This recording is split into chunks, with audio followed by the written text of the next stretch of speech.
నమస్కారం. ఈరోజు మనతో పాటు ఉన్నారు టీపీసీసీ స్పోక్ పర్సన్ కల్వ సుజాత గారు. నిన్నటి వరకు అధికారం రావడానికి పెద్ద ఎత్తున ప్రతిపక్ష పార్టీ, నాటి అధికార పార్టీ నేటి ప్రతిపక్ష పార్టీ అనేటువంటి బీఆర్ఎస్ పార్టీ మీద పెద్ద ఎత్తున విమర్శలు ఒప్పించుకుంటూ ముందుకెళ్ళారు. ఈరోజు అధికారంలోకి వచ్చి వాళ్ళు చాలా వరకు డిఫెండ్.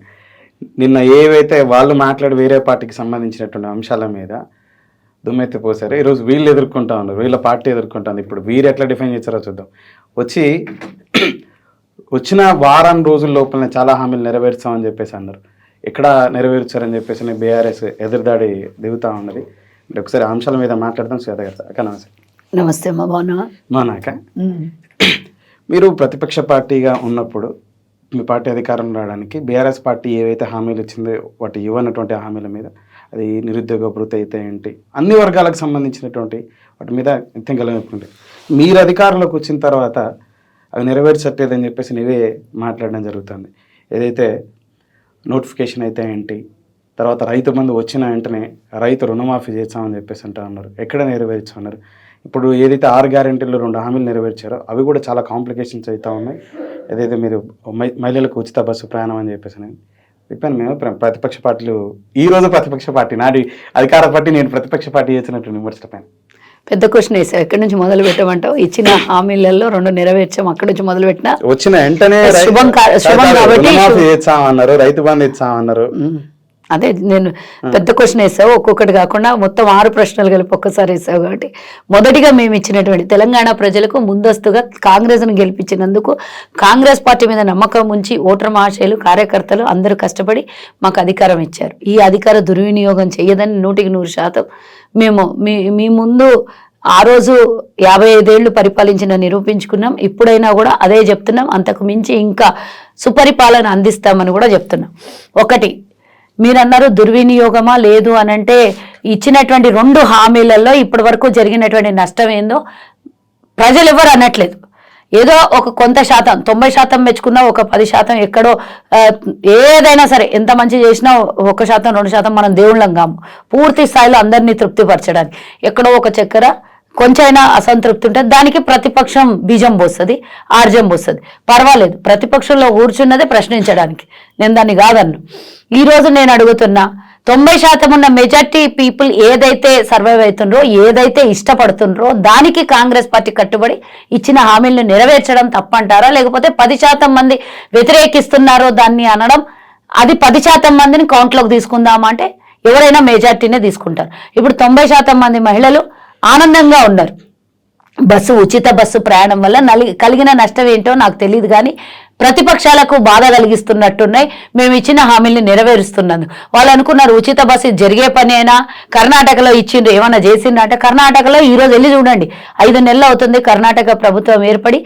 ఆ స్టార్టింగ్ లో కొన్ని రోజులు ఆతృత ఉంటది, మహిళలకు కొంచెం ఇండ్లలో ఉండి భర్త చాటున బతికే వాళ్ళు, లేకపోతే పిల్లల చాటున బతికే వాళ్ళు, అత్తమామ చాటున బతికే వాళ్ళు మహిళలు, కొంతమంది తనకు డబ్బు లేకపోతే కొన్ని ప్రయాణాలకి పక్కన పెట్టిన వాళ్ళు, ఈ రోజు ఆనందాన్ని వాళ్ళ కళ్ళల్లో చూస్తున్నాం. అది తప్పేమన్నా ఉంది అంటే ఆ తప్పు మేము మళ్ళీ చేస్తాం, ఆ తప్పు మేము మళ్ళీ చేస్తాం. దానికి కారణం చేత ఇప్పుడు ప్రయాణం చేసే వాళ్ళు చాలా వరకు అసౌకర్యాలకు గురవుతున్నారని మీరు అంటా ఉన్నారు. మరి ఈ ఉచిత ప్రయాణం కల్పించినప్పుడు ఇలాంటి వ్యక్తులు చాలా మంది బయటకు వస్తారు. మహిళలు చాలా మంది బయటికి, ఇప్పుడు మీరు అన్నారు వీళ్ళ ఆలోచనలతో ఆగిపోయిన వాళ్ళు ఇప్పుడు బయటకు వస్తారు. మరి అప్పుడు సర్వీసులు పెంచాలి కదా, పెంచుకోకుండా ఆ నిర్ణయాన్ని ప్రకటించడం వల్ల టాపులలో, ఎన్నికలటువంటి నిచ్చెనలో, తర్వాత ఫుట్పాత్లో, దాంట్లో కూడా ఎక్కువ క్రౌడ్ ఉండి కొట్టుకోవడం, అరుచుకోవడం, గొడవ పడడం ఇవన్నీ జరుగుతా ఉన్నాయి. మీ అనాలోచితమైన నిర్ణయం కారణం చేత అని చెప్పేసి బీఆర్ఎస్ నాయకులు అంటున్నారు. మీరు అనాలోచితం అంటే మేము ఆలోచితమైనటువంటి నిర్ణయం అంటాం మేము దాన్ని. మేము అధికారంలోకి ఏ డేట్ను వచ్చినాం? 3వ తారీఖు రిజల్ట్స్ వచ్చినాయి, 7వ తారీఖున ప్రమాణ స్వీకారం చేసినాం, 9వ తారీఖున ఈ 2 జీవోలను పాస్ చేసినాం. ఒకటి ఆరోగ్యశ్రీని, ఒకటి ఉచిత బస్సు ప్రయాణాన్ని మహిళలకి. మరి ఈరోజు మీరు అంటున్నారు ముందస్తుగా దీనికి అంటే ఇంకో కొత్త బస్సుల్ని వేయాలని అంటే, మేమే 3వ తారీఖు కన్నా ముందు మేము అధికారంలో లేం కదా. ఇది 2వసారి అధికారం కాదు, ఈ తెలంగాణ వచ్చిన తర్వాత మొదటిసారి అధికారం. మరి మీరే ఇప్పుడే అన్నారు ఇచ్చిన 6 హామీల్ని నెరవేర్చలేదు అంటున్నారు. నేనైతే 20 సంవత్సరాలు అయిందేమో కాంగ్రెస్ అధికారంలోకి వచ్చినట్టు అని ఫీల్ అవుతున్నారేమో అని నేను అనుకుంటున్నా, కానీ 20 రోజులైంది. అది గుర్తుంచుకోవాల్సినటువంటి అవసరం ఉన్నది. మేము వస్తూనే ఈ రోజు 80 బస్సుల్ని ప్రారంభోత్సవం చేస్తున్నాం. ఇంకా మొత్తం 1000 బస్సుల్ని ప్రారంభించబోతున్నాము. మీరు ఇంకోటి గుర్తుంచుకోవాలి, ఈరోజు కొంత మేరకు నేనేమంటున్నా అంటే అక్కడక్కడ మహిళలు ఆనందపరచడం కోసం ప్రభుత్వం ఈరోజు వాళ్ళ ఆనందానికి ప్రభుత్వం భరిస్తూ, కష్టమైనా సరే భరిస్తూ వాళ్ళు మహిళా సాధికారత పెంచడం కోసం, మహిళల కోసం మీరు అన్నట్టుగానే ఒక 10% మంది గృహిణీలు, హౌస్ మేకర్స్, హోమ్ మేకర్స్ ప్రయాణం చేసి ఉండొచ్చు కాదని, కానీ అందులో 90% మంది మహిళలు ఉద్యోగ రీత్యానో, వ్యాపార రీత్యానో, లేకపోతే విద్యార్థులలో, లేకపోతే రోజువారీ కూలీలో, లేకపోతే ఏదో ఒక రకంగా ప్రయాణం చేసే వాళ్ళు ఉంటారు. కొంతమేరకు మహిళలు ఇందాక చెప్పిన కదా, అన్ని రకాల ఇబ్బంది ఉన్న మహిళలు, లేదా వాళ్ళ ఆనందాన్ని ఇంతవరకు ఎవరూ తీర్చలేనటువంటి వాళ్ళు ఉంటే ఆ ఆనందం గుళ్లకు, గోపురాలకు, బిడ్డల దగ్గర పోవడానికో, బిడ్డలను అత్తగారింటి నుంచి దిగడం, ఇలాంటి రకరకాల కారణాల చేత ప్రయాణం చేస్తుండొచ్చు. ఒక 2-3 నెలలు అయితే వాళ్ళ ఆనందం తీరిపోతుంది. వాళ్ళు రోజు పొద్దున్న లేస్తే ఇంట్లో వంట పని అన్ని మానేసుకొని రోజు ప్రయాణం చేయమంటే ఎవరు చెయ్యరు.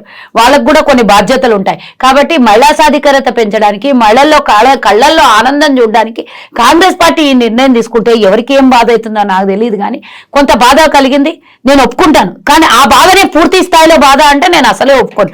కొంతమేరకు మగవాళ్ళకి మేము టికెట్ తీసుకొని ప్రయాణం చేస్తున్నాం, మాకు టికెట్లు అసౌకర్యంగా ఉన్నాయి, మమ్మల్ని ఆ సీట్లలో కూర్చొనిస్తలేరు, మహిళలు మొత్తం వాళ్ళే ఆక్యుపెన్సీ అయిపోయింది అని అంటే, నిన్న సజ్జనార్ గారు 3 రోజుల క్రితం చెప్పారు, అందులో స్ట్రిక్ట్ గా ఒకటి సగం మహిళలకి సగం పురుషులకి కేటాయించిన సీట్లలో వాళ్ళే కూర్చోవాలి అని చెప్పేసి, అంటే 1 by 1 ఇప్పుడు అనుభవంలోకి ఒక తప్పు జరుగుతుందంటే దాన్ని సరిదిద్దుకునే అవకాశం ఒక్క రోజులోనే ఇవ్వాలి, కనీసం ఒక రోజు ఇవ్వాలి కదా. గంటలోనే విమర్శలు చేస్తే దాన్ని నేను ఇందాకనే చెప్పిన, మీరు మాకు సూచనలు సలహాలు ఇవ్వండి, మేము పాటిస్తామన్నాం. మీరు అసౌకర్యం కలిగిందంటే ఎప్పుడు ఎంబడే నిర్ణయం తీసుకున్నాం కదా. మహిళలకు 1 సైడు, మగవాళ్ళకు 1 సైడు అని నిర్ణయం తీసుకున్నాం. ఎక్కడ పడితే అక్కడ బస్సులు ఆపకండి అమ్మా తల్లులు, మీరు బస్ స్టాప్లలోనో డిపోలలోనో ఆపండి, అక్కడి నుంచే ప్రయాణం ఎక్కడ పడితే అక్కడ రోడ్లలో ఆపండి, చేయి చూపిన కాడల్లా ఆపితే ఏమవుతుందంటే ట్రాఫిక్ ఇబ్బంది అవుతున్నది, డెస్టినేషన్ రీచ్ అవ్వడానికి ఇబ్బంది అవుతుంది. కాబట్టి ఇలాంటివి కొన్ని చిన్న రిస్ట్రిక్షన్స్ మేము తీసుకొస్తూనే ఉన్నాం. ఆ సూచనలు వచ్చినప్పుడల్లా మాది మార్పు జరుగుతూనే ఉంది. కొత్త బస్సుల్ని ఏర్పాటు చేస్తున్నాం, 1000 బస్సుల్ని మార్చి లోపల కొత్త బస్సుల్ని ఇవ్వబోతున్నాం. మేము వచ్చిన 20 రోజులలోనే కొత్త బస్సులు కొనాలి అని అంటే కనీసం ఆర్డర్ పెట్టాలి, అవి తీసుకొచ్చుకోవాలి. 20 రోజుల్లోనే కొంపలు అంటకపోయినాయి అంట. 100 ఎకరాలు 1000 ఎకరాలు ఉన్నోనికి రైతు బంధు ఇస్తే పర్వాలేదు, కానీ మహిళలకు ఉచిత బస్సు ప్రయాణం కల్పిస్తే తర్వాత జీవో తీసుకొచ్చి వెసులుబాటు కల్పించి ఉంటది, కానీ లేకోకుండా ప్రయాణం ఇట్లా చేయడం వల్ల చాలా మంది మహిళలకు అంటే 1 నెల 2 నెలలకే 10 ఏళ్ల నుంచి ప్రశ్నించిన గొంతులన్నీ ఇప్పుడు లేస్తున్నాయి. ఇందులో కూడా పెద్ద ఎత్తున ఖజానాకి, రాష్ట్ర ఖజానాకి దెబ్బ పడుతుందని చెప్పేసి అని, అది ప్రభుత్వ ఆస్తి. ఈరోజు ఆర్టీసీ అనేది ప్రభుత్వ ఆస్తి, ప్రైవేట్ లో లేదు, ఇప్పుడు ప్రభుత్వ ఆస్తి. కానీ ఆర్టీసీ ఏదైతే బిల్లులు మహిళల కోసం కట్ చేస్తుందో అదంతా ప్రభుత్వం ఆర్టీసీకి పే చేస్తుంది. దీనివల్ల ఈరోజు మీరు అన్నట్టుగానే ఇంకా కొంత బస్సులు పెంచడానికి, ఇంతకు ముందు కేసీఆర్ ప్రభుత్వంలో ఎంతో మంది వాళ్ళకి రావాల్సినటువంటి ఆర్టీసీ నుంచి రావాల్సినటువంటి బకాయిలు ఉన్నాయి, 1000 కోట్ల రూపాయలు నష్టంలో ఉందని మీరే చెప్పుకున్నారు. మరి ఆ నష్టం అన్న భర్తీ అవుతుంది కదా. ఆర్టీసీ ఈరోజు ఉద్యోగస్తులు కూడా అరే మాకు పూర్తి స్థాయిలో జీతాలు, మాకు రావాల్సినటువంటి బోనస్లు, మాకు రావాల్సినటువంటి అన్ని వస్తున్నాయి అని మంచిగా వాళ్ళు కూడా ఉద్యోగం మంచిగా చేసుకుంటారు కదా, ఆదాయం పెరుగుతుంది, తప్పేమన్నా ఉంది. ప్రభుత్వానికి మేము ఇచ్చిన పథకాలు ప్రభుత్వం నుండే ఇవ్వాలి, ప్రభుత్వ ఖజానాలో నుండి ఇవ్వాలి. కాబట్టి అది తెలుసు కదా మాకు, ఎంత ఉచిత బస్సు సౌకర్యానికి ఎంత ఖర్చు అవుతుందని తెలుసు మాకు. కాబట్టి ఆ అంచనాలు ఉన్నాయి. ఇష్టానుసారంగా మేమేమి కేసీఆర్ దోపిడీ చేసినట్ల కాంగ్రెస్ పార్టీ దోపిడీ చేయడానికి రాలేదు, ప్రజాపాలన కోసం మేము వచ్చినాము. కేసీఆర్ పాలన చేసినట్టు కాదు, ప్రజాపాలన మేము చేస్తాము. గతంలో 55 ఏళ్ళు పరిపాలించినటువంటి చరిత్ర మాకుంది, ఆ అనుభవం మాకుంది, మా లీడర్షిప్కు ఆ క్వాలిటీస్ ఉన్నాయి. కాంగ్రెస్ అంటే పేదల హస్తము. ఈరోజు మహిళల ఆనందాన్ని చూసి భరించలేనటువంటి ఎవరైతే వ్యతిరేక శక్తులు ఉన్నారో వాళ్ళకి మహిళలే సమాధానం చెప్తారు, నేను చెప్పాల్సినటువంటి అవసరం లేదు. ఇప్పుడు కూడా నేను అంటున్నా, టికెట్ ఇచ్చి మేం ప్రయాణం చేస్తున్నామనే మన పురుషులకి కొంచెం నేను ఒక మాట అడగాలనుకుంటున్నా. ఈ రోజు ఉచితంగా మహిళలు ప్రయాణం చేస్తుంటే ఆ జేబు మీకు గండి పడకుండా కాపాడుతున్నాం కదా. ఒకవేళ ఉద్యోగరీత్యా వెళ్తే 1000-1500 పాస్కి అవుతాయి. నెలకి ఊర్లలో నుంచి అత్తగారింటికో తల్లిగారింటికో పోవాలంటే అవి కూడా మగవాళ్ళకే బొక్క పడతాయి కదా. మరి అదంతా మీ జేబు ఖాళీ కాకుండా కాపాడుతున్నది మహిళలు కదా.